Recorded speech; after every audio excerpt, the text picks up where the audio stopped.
All right, we are live. My name is Todd Cahill, and thanks so much for following me here, whether you're on Facebook or YouTube or Instagram. We really thank you so much for following myself and, of course, really following the show. It's called the 𝑦𝒃𝒐𝒖𝒕 Show. Me being the author of the book 𝑦𝒃𝒐𝒖𝒕, The 12 Ways to Kick Your Own Ass and Win. It's such a battle that a lot of us are facing right now in this world. And we're facing the battle of self-sabotage. We're facing the battle of more than ever, 2020 is when I really started these interviews with people that I work with, clients that we have in our Inside Out Institute. And we have an amazing guest speaker today. And she's actually a certified life coach and a certified wellness coach. And the topics have always been, since I've really done this show since early this year, even pre and then after COVID, really how to win that battle within yourself. And I just don't think there's a better topic out there right now, or really ever, that we can really discuss or talk about, maybe other than our faith and our spirituality. But even that is always the you versus you battle too. So I want to just introduce each and every one of you to our guest speaker today. Like I said, Colleen Reckers is a transformational coach. She is certified. She's also into wellness. And what's interesting about her story is she is an only child from obviously her parents, but she has 7, not 6, not 5, 7 children. And that's an amazing number, lucky 7, right? So she has 7 beautiful children. She is obviously very busy, as you can imagine. And she's not, I don't say this lightly, just a stay-at-home mom. She's a professional. She is also a mom, great wife, but she also has a career. And she is very positioned right now to help so many people. So we want to bring Colleen on. Thanks so much for being on. Thanks so much for your graciousness to be on our show today. Could you just share a little bit about, you can share a little bit of your background, where you're from, and then we'll get into some of these great questions that I have prepared. Yeah, so I'm from Northern California. Always lived in Northern California. I grew up as an only child to a father who was a military man and a mother who came over here. She had a wild spirit. She immigrated from Ireland when she was 18 and came over here. And so I had a wonderful childhood, but I grew up lonely. I grew up with real high expectations. I grew up always having to be the best of the best, and that led to me feeling not good enough, not worthy, never enough. And so I always felt like I needed love. I wanted love. And so I always, from childhood, I always wanted a big family, and then went through trials and tribulations through college. I went to law school. Have a almost 30-year law career, and I just realized that in having children, I had trouble having children, and then I ended up having twins and then triplets. Oh my gosh! And then became a single mom, and so my whole world kind of blew up, and I was like, oh my gosh, here I created this family full of love and everything like this, and I adore them and everything like this, but I didn't love myself. And so that's when I realized that I had to either step up or I was going to fail these beautiful children. And so that's really what was the turning point for me in life in trying to make a switch. And it started with small changes, just changing my health. I ended up losing 150 pounds. Wow. And just went on this journey of self-development to be the best person that I can be. And so I have 5 biological children. I ended up going through a divorce and had loss and grief and family alcoholism and all these other things. But I triumphed above, and I learned how to control my mind, which in fact affected my body. So everyone tends to come to me because I've lost all this weight, and I'm like, that is fabulous, I love that, but what I've gained more is my life back. The weight loss was a side effect of getting my mind straight. Okay, so I have a lot of questions for you, and I know we have limited time, so if you don't mind, I want to do kind of like bullet questions here. Yeah. Not that they're not important, but I just want to get to awesome, like kind of have this flow, because this is interesting. So we're the theme tonight is like loving yourself, and that's one thing I really do well, is I truly love my body. I truly love working out. So what did it take for you? Because I know a lot of people, 33% of Americans are obese, okay, overweight. It's getting worse and worse. And for me, I can't fathom it. I don't understand, because I love being healthy. I love having muscles. I love health and wellness, but not everyone's like that. And it seemed like you were obviously in the past. So was it a day that you just looked in the mirror? Was it just a day of disgust like Jim Rohn talks about? What can you walk me through that decision that you made to lose 150 pounds, and then the massive action that followed that, which turned into habits, good habits. Walk me through that process. Sure. So I had always struggled with weight. Mm-hmm. And even when I wasn't overweight as a child, I thought I was overweight. I had that perception. My family had weight issues, and so I just grew up with that. So then I got to a point where I was an emotional eater. So it was me at home alone. I was in survival mode, a working mom with 5 kids. I had 5 kids under 5 in diapers. Oh my gosh. And so it was survival mode. I just didn't take care of myself. I came last. And so then I ended up having a health scare. And because I'm an only child and my father had passed away, and my mom, was not able to help me with the children, I was like, what am I going to do if something happens to me? What is going to happen to my beautiful children? And so that was really the turning point for me, where I decided I need to step up and I need to figure it out, because the only other thing I can do is give up, and then I destroy these precious, beautiful children that I have. So I started with the first thing that I ever did was give up soda. That was the first thing. I never had healthy eating habits growing up and everything, and I drank soda. So it was just one little step led to another step, of commitment to myself, and then pouring into personal development and self-development. And then even then, years into this process, when I had lost all the weight, I still was finding that my mind, my subconscious, was sabotaging myself. So that's really when I realized it was like the aha moment that you got to get your mind right. Your body kind of comes secondly. You need to get your mind right, and then the other things come into place.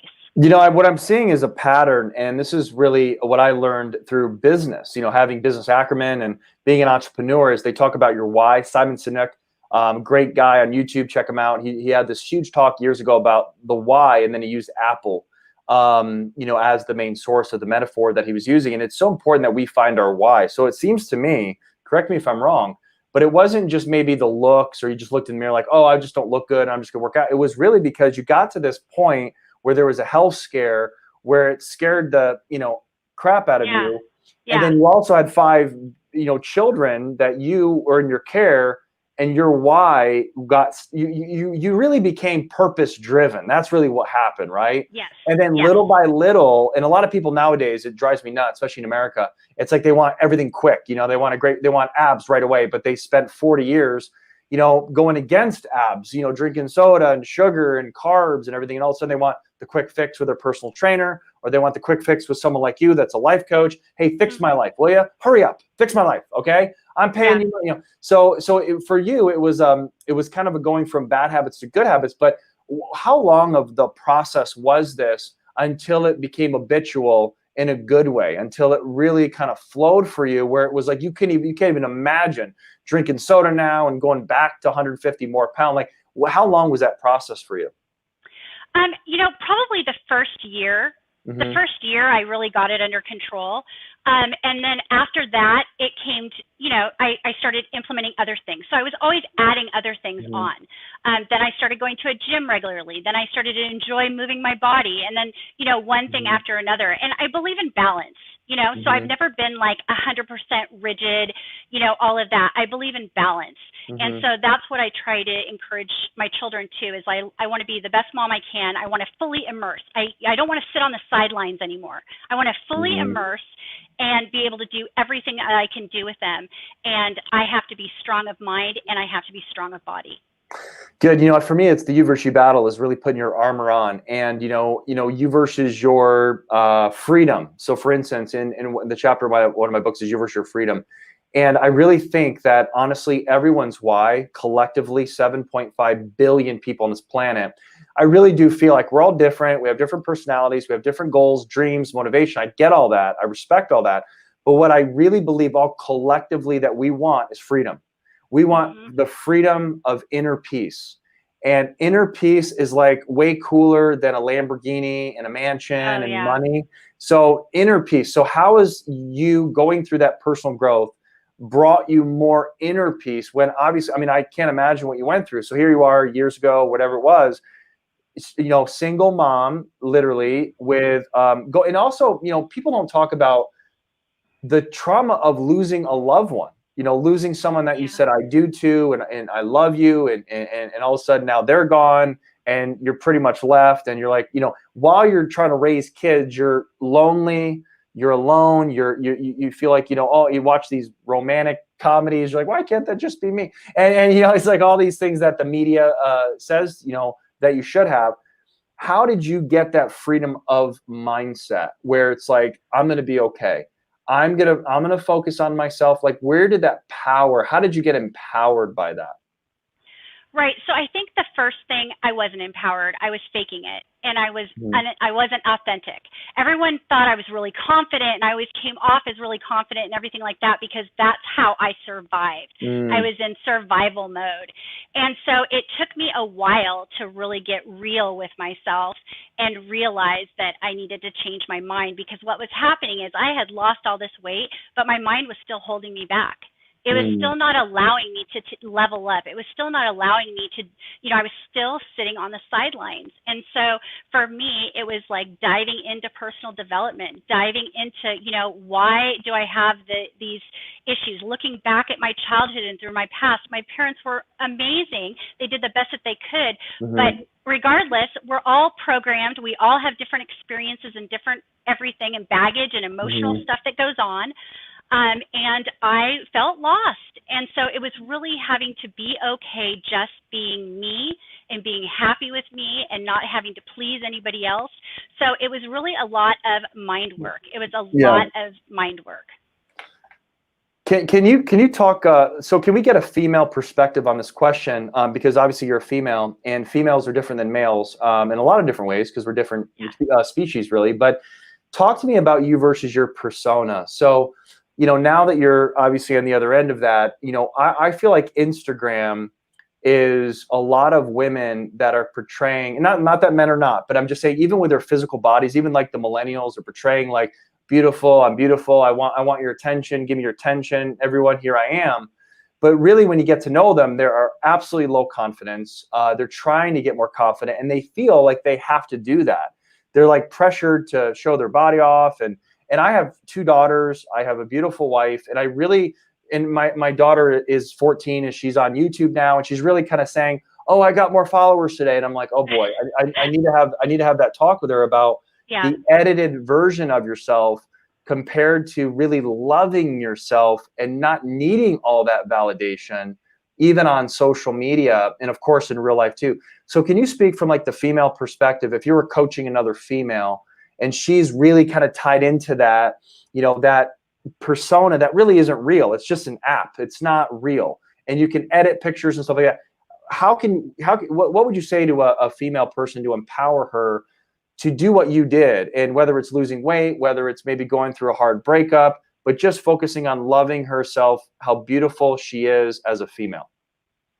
Yeah, I think I could so relate with that chapter in your book, because that's me taking 25, 30 pictures to find one to post, or one, and I still have to fight with myself over that. I'm still critical. My self-critic is still there.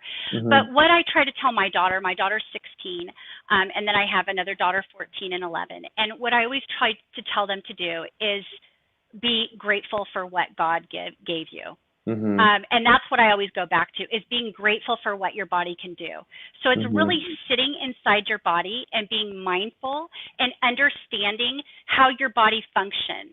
How I'm able to walk because I've got these great legs. I'm able to do this. And it's showing self-love and gratitude for yourself is really huge.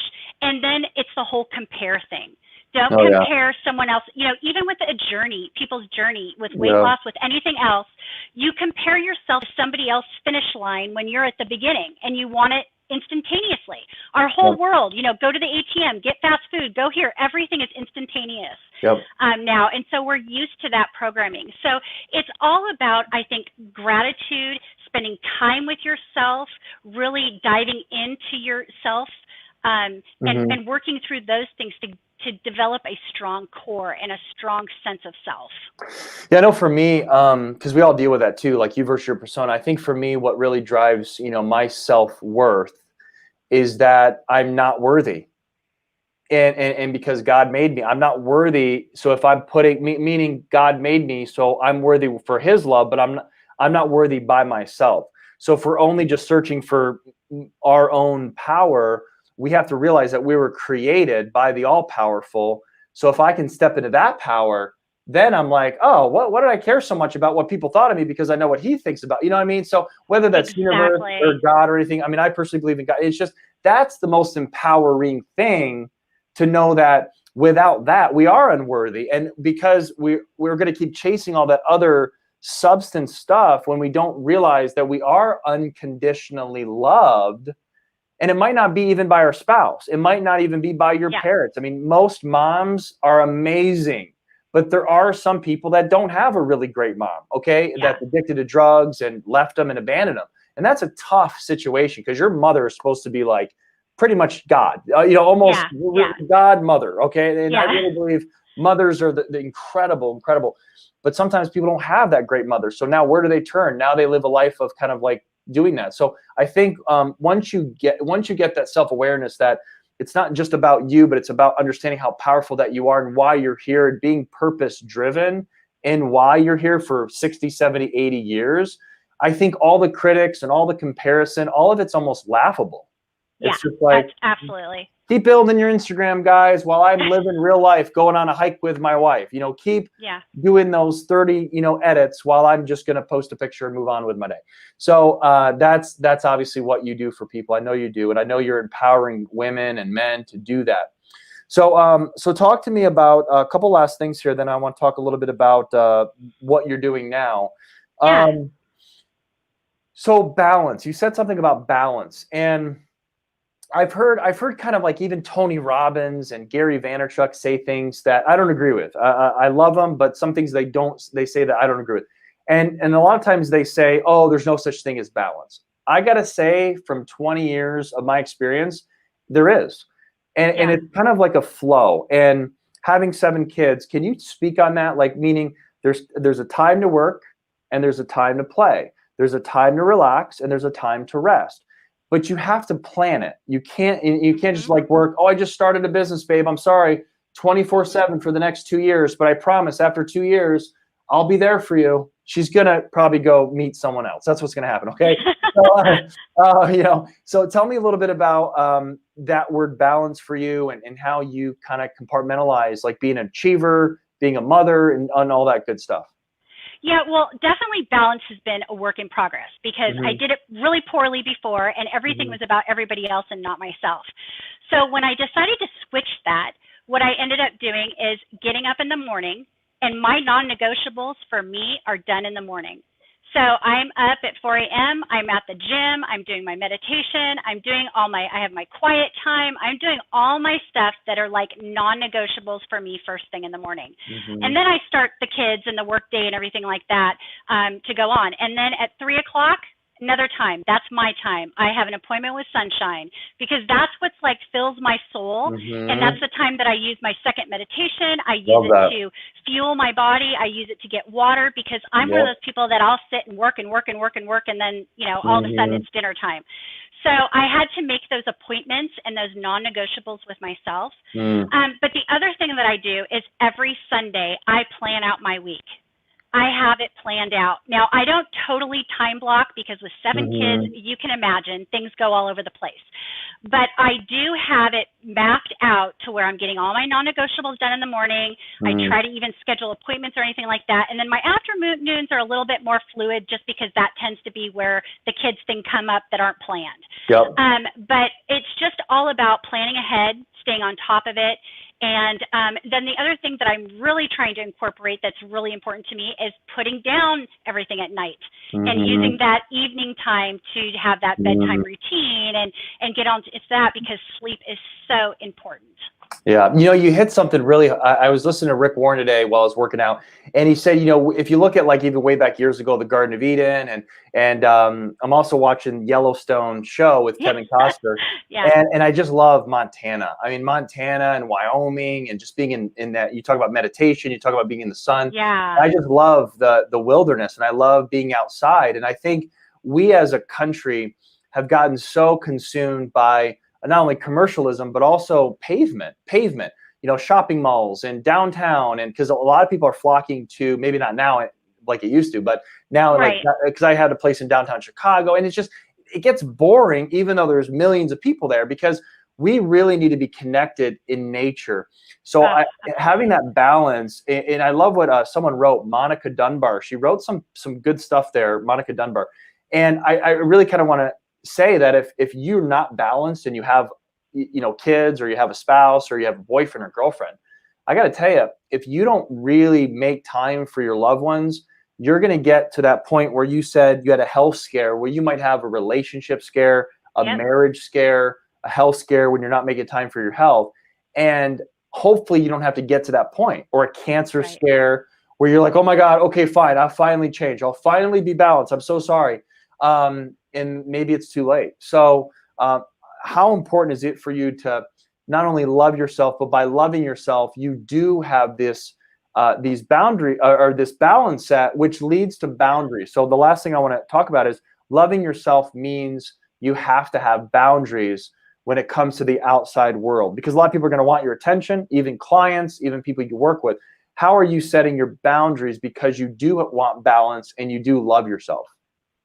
Yeah, I always thought it was funny because they say give the busiest person the stuff to do, because I tend to be so many people's 911, and it's like, hello, I have a career, I have a side, gig, I have this, I have kids, but I'm always of a giving heart and of service. But I have had to put boundaries down, and I've had to take time out for myself, and not have to make excuses about it. Just say, no, I'm sorry, I can't, or I can another time, or give them. A lot of times I'm giving resources, like, I can't do this, but I can do this for you. Let me do this for you, or everything like that, because I love to be of service to people, and it's not easy for me to shut everything down, but I have to have my non-negotiables, because if I don't take care of myself and my family, then the whole foundation of everything crumbles. I know, and that's a scary place to be, and we don't want anyone watching this to lose a family because of a business. But I've also seen people make excuses because they're spending way too much time with their family, but that's just a kind of a comfort zone level, and they're not getting out there. So all we're saying is, time to work, rock it. So if you have 5 hours a day, or 2 hours a day for your business, or part-time opportunity, whatever it is, do it. Don't get distracted. Put your text message, whatever you got to do, focus. Then when the time's up, okay, on to the next thing. And by doing that consistently over time, I promise you, as myself, a coach just like you, you're going to see results. You're going to get the results that you want. So a couple last things here before we end the interview. Talk to me about your recent decision to join our institute, our Inside Out Institute, which is really a place that's a world-class organization that helps really energy healing, and has energy healing that really helps people with that through the emotion code, body code modality, and then also what you do, leadership coaching, life coaching, and then really that kind of modality as well, because you're dealing a lot with the conscious side, but also people need that subconscious side. So how has that really kind of come together for you, and how are you kind of liking all of it so far? Yeah, it has been an amazing blessing. It truly has, because about probably 8 months ago or so, I developed a private Facebook page, The Mind and Body Way. And it was my way of saying, hey, it's not just about your body. Let's get your mind right and put those together, And so for me, when I came to you and talked to you and Emmanuel and Sarah Strizzi and all the people had recommended this great journey, I thought, how fabulous, how in line is this with me? Because I know how important the mind is. And so many people try to reach goals in their life, and they don't have the conscious and the subconscious side. They're just going at it, or, failing to take action, self-sabotaging, all kinds of things that come up, like you said, excuses that end up, making people fail. And so this institute is fabulous because you get both. You get the emotional side of the baggage and the stuff, because we all have experiences, good, bad, and indifferent, over the years, and that stuff builds up. And so you're getting both that healing and you're getting the leadership coaching. So it's really a win-win. It's really a win-win to level you up. Absolutely. And how important through your experience, because I think, and I say this a lot, I think people, it's so weird because like when we're kids, we have baseball, little league coaches, gymnastics coaches, varsity basketball coaches, even in college, you know, in sports. At the end of the day, it's great, but it's just a game. But why is it people understand coaching absolutely critical to a sport, but when we get into life, it's like a game kind of in life, and nobody really, okay, I just graduated college. I asked my mom and dad for advice, but their mom and dad are like broke. They don't even love each other. One's sleeping upstairs, one's sleeping downstairs for 40 years. And we rely on our parents. And if they pass away, then who else would we, your friend who's, you know, chain smoker every other hour, and you know, he or she's failing. So it's so good. And I've had a coach for 14 years. And a lot of people think I'm just so great, an achiever, beyond driven, but honestly, that's my secret, is don't tell anybody. But I've never really had an original thought, you know, because I've always hired best people to help me, and I look good because they're teaching me privately. So how has it been for you to not only be a coach, but to have that guidance and like a guide to show you the ropes and show you the path? How is that, and what, and talk to the audience about how important that is for them. Yeah.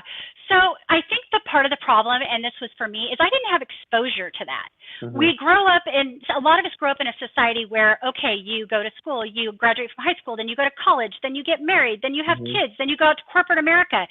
So you don't know that there's other stuff out there. You don't know. I mean, you grow up with coaches for baseball, for everything else, but you don't, for some people, me especially, I know some parents are different, but that just wasn't a thing. You just don't spend money on it. It wasn't a thing. So I think that we're closed mind, and I think this is why a lot of people work the corporate 8 to 5 instead of going to be an entrepreneur, because you don't know it's available. You don't know it's an option.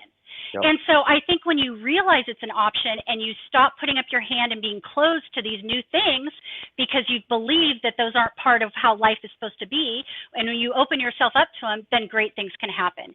And I think we all need a coach. I don't care what level you are, you need a coach, because you're always coming up with different ideas and different things to bounce and different techniques and different things that you've experienced. And so it's vital. It is a vital. It should be like a health, you know, like a health practitioner or a doctor or anything else. It should be something that we have. Life is tough and we need ways to navigate it. Absolutely. I couldn't agree more. And that's exactly what I've dedicated the past 20 years. And I will continue to dedicate the rest of my life to really guide people, the right people, the people that really want the help, that really deserve the help, and that really want to be held accountable for their dreams and their goals, and to be more purpose driven in their life instead of being a waste. Like my biggest nightmare is wasting my life. Like, I don't know why people are not more crazy about that, you know. And I get it, TV, Netflix, that's cool, but like to watch that all the time, to not travel the world, to not make an impact, to not be rich and be a millionaire. Like, you're like, oh, millionaires are, no, you should want to be a millionaire because of the person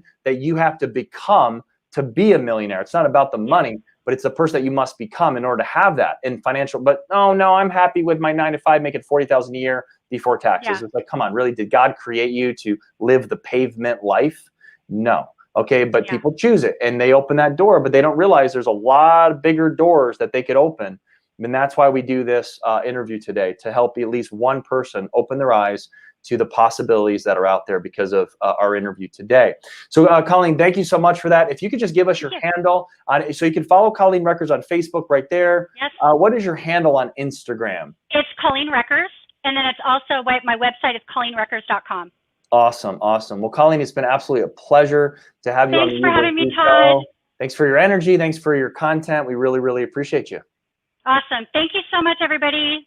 Take care. All right. Thanks. Share this interview if it really added value to you. Tag some people right here on the Facebook page or the YouTube page and share it. Thank you so much for being on. Thank you.